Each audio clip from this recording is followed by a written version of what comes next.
But again, Zeke Berry from Cali. You look him up. He went to LaSalle High School, which is another powerhouse program out there in the California area. So comes to swag like Cali, think confidence. Think confidence. Think you have to bring in a mentality. You have to bring in people now that are willing and are able to play more than one position, and they can do it. They have no issues at all in jumping from one position to the next because they have that swag or that confidence to them. Again, the word swag and confidence can be used interchangeably in this situation. All right. Now, coming in, number 3, next thing you need. You are going to need a blue collar work ethic, as if you're from the Midwest.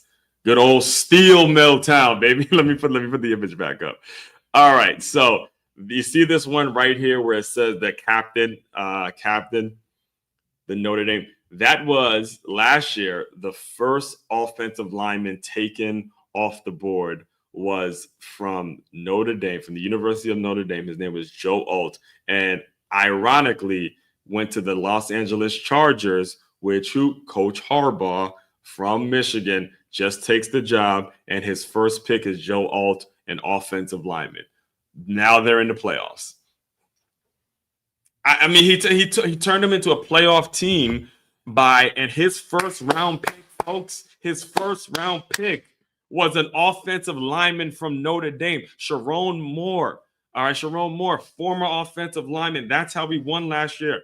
All right, I just got through explaining to you why, as great as Tyreek Hill is and as great as some of these receivers are, they're not going to translate to actual winning football games for you. It's going to be the guys up front.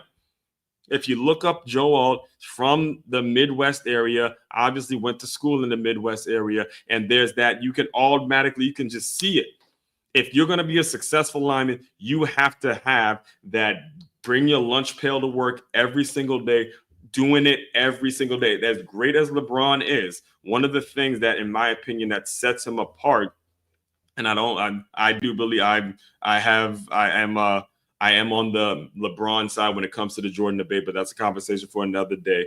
I do believe that he has, with his talent, obviously, he has that Ohio, Midwestern, blue collar. I'm just going to show up and do my work every single day. Let me just tell you.